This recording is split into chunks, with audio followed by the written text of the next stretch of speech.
پیارے پیارے عزیز دوستو، السلام علیکم ورحمۃ اللہ تعالی وبرکاتہ۔ محترم سامعین اکرام، آج کی اس ویڈیو میں ہم آپ کو شب برات کی ایک ایسی مبارک اور بابرکت صورت سنانے والے ہیں جس کو سننے سے ہی آپ کی زندگی کی بڑی سے بڑی پریشانی، بڑی سے بڑی مصیبت، تکلیف دور ہو جائے گی۔ دوستو، اس صورت کو سننے کی اتنی زیادہ فضیلتیں ہیں، اتنی زیادہ برکتیں ہیں کہ ہم آپ کو گنا نہیں سکتے اور آپ حضرات شمار نہیں کر سکتے۔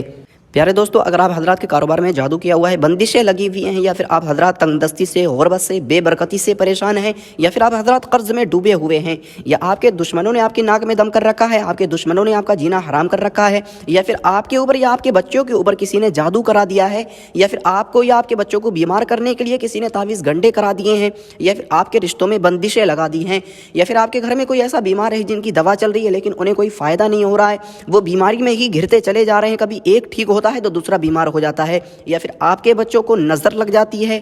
یا پھر آپ حضرات جو کام شروع کرتے ہیں وہ کام نہیں چلتا ہے، بگڑ جاتا ہے، برکت نہیں ہوتی ہے، تو آپ حضرات بالکل بھی پریشان نہ ہو، نا امید نہ ہو۔ شب برات کی رات اس صورت کو دل سے ایک مرتبہ سن لیں اور رب کی بارگاہ میں دعا کر دیں کہ مولا، میں نے فلاں مقصد کے لیے اس صورت کو سنا ہے، میرے مقصد میں مجھے کامیابی عطا فرما، کاروبار کی بندشوں کو دور فرما، برکت ہی برکت عطا فرما، اپنی رحمت کے خزانوں کو کھول دے، میرے گھر سے بیماری کو دور فرما، شفاء عاجلہ شفاء کلیہ عطا فرما۔ اس طریقے سے دعا کر دیں، اللہ رب العزت آپ کے اوپر، آپ کے بچوں کے اوپر اپنا خاص فضل و کرم فرمائے گا، ہر طرح کا جادو بندش ختم ہو جائے گی، اللہ رب العزت آپ کو خوشحال زندگی عطا فرمائے گا، آپ کو اور آپ کے بچوں کو صحت و تندرستی عطا فرما دے گا، ہر طرح کے جادو سے، ہر طرح کی بندش سے آپ کی حفاظت فرمائے گا، اور دشمن کے شر سے آپ کی حفاظت فرمائے گا۔ چاہے دشمن کتنا ہی پرانا ہو، کتنا ہی بڑا دشمن کیوں نہ ہو، آپ کو کسی طرح کی کوئی تکلیف نہیں دے سکے گا، کسی طرح کا کوئی آپ کو خطرہ نہیں پہنچا سکے گا۔ دوستو، دل سے اس صورت کو سننا ہے، اللہ رب العزت کی بارگاہ میں دعا ہے، مولا جو بھی ہمارے بھائی یا بہن اس ویڈیو کو دیکھ رہے ہیں، صورت کو سنیں، تمام کی حاجتوں کو پورا فرما،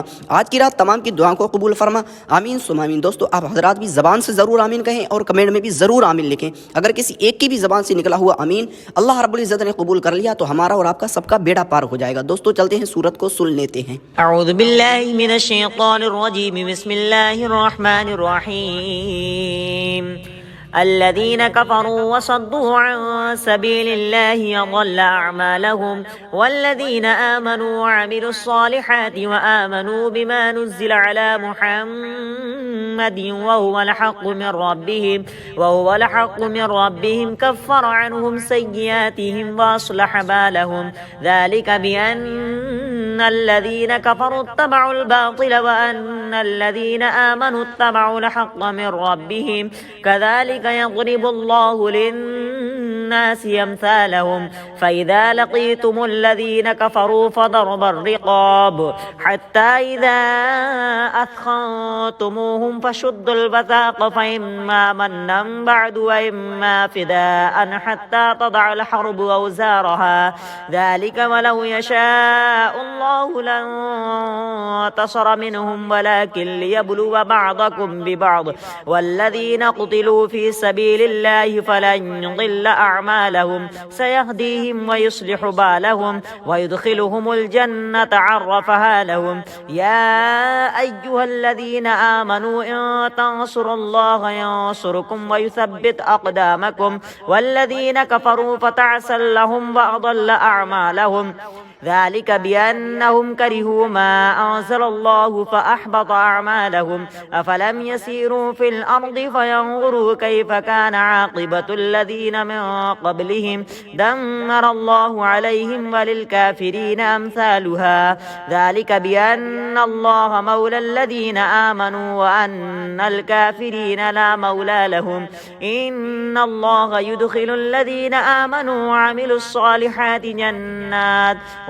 الصالحات جنات تجري من تحتها الأنهار، والذين كفروا يتمتعون ويأكلون كما تأكل الأنعام والنار مثوى لهم، وكأي من قرية هي أشد قوة من قريتك التي أخرجت أهلكناهم فلا ناصر لهم، أفمن كان على بينة من ربه كمن زين له سوء عمله واتبعوا أهواءهم مثل الجنة التي وعد المتقون فيها أنهار من ماء غير آس وأنهار من لبن لم يتغير طعمه وأنهار من خمر لذة للشاربين وأنهار من عسل مصفى ولهم فيها من كل الثمرات ومغفرة من ربهم كمن هو خالد في النار وسقوا ماء حميما فقطع أمعاءهم ومنهم من يستمع إليك حتى إذا خرجوا من عندك قالوا للذين أوتوا العلم ماذا قال آنفا أولئك الذين طبع الله على قلوبهم واتبعوا أهواءهم والذين اهتدوا زادهم هدى وآتاهم تقواهم فهل ينظرون إلا الساعة أن تأتيهم بغتة فقد جاء أشراطها فأنى لهم إذا جاءتهم ذكراهم فاعلم أنه لا إله إلا الله واستغفر لذنبك وللمؤمنين والمؤمنات والله يعلم متقلبكم ومثواكم ويقول الذين آمنوا لولا نزل السورة فإذا أنزلت سورة محكمة وذكر فيها القتال رأيت الذين في قلوبهم مرض ينظرون إليك نظر المغشي عليه من الموت فأولى لهم طاعة وقول معروف فإذا عزم الأمر فلو صدقوا الله لكان خيرا لهم فهل عسيتم إن توليتم أن تفسدوا في الأرض وتقطعوا أرحامكم أولئك الذين لعنهم الله فأصمهم وأعمى أبصارهم أفلا يتدبرون القرآن أم على قلوب أقفالها إن الذين ارتدوا على أدبارهم من بعد ما تبين لهم الهدى الشيطان سول لهم وأملى لهم ذلك بأنهم قالوا للذين كرهوا ما نزل الله سنطيعكم في بعض الأمر والله يعلم إسرارهم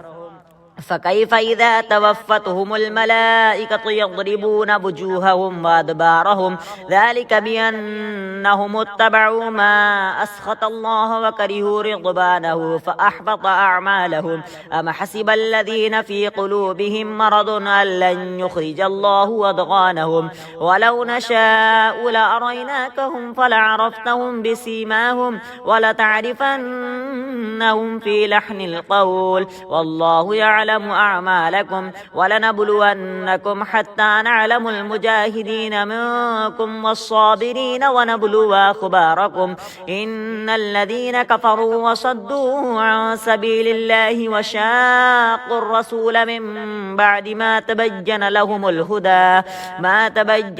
الهدى لن يضروا الله شيئا وسيحبط أعمالهم يا أيها الذين آمنوا أطيعوا الله وأطيعوا الرسول ولا تبطلوا أعمالكم إن الذين كفروا وصدوا عن سبيل الله ثم ماتوا وهم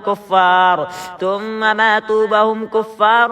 فلن يغفر الله لهم فلا تهنوا وتدعوا إلى السلم وأنتم الأعلون والله معكم ولن يتركم أعمالكم إنما الحياة الدنيا لعب وله وإن تؤمنوا وتتقوا يؤتكم أجوركم ولا يسألكم أموالكم إن يسألكموها فيحفكم تبخلوا ويخرج أضغانكم ها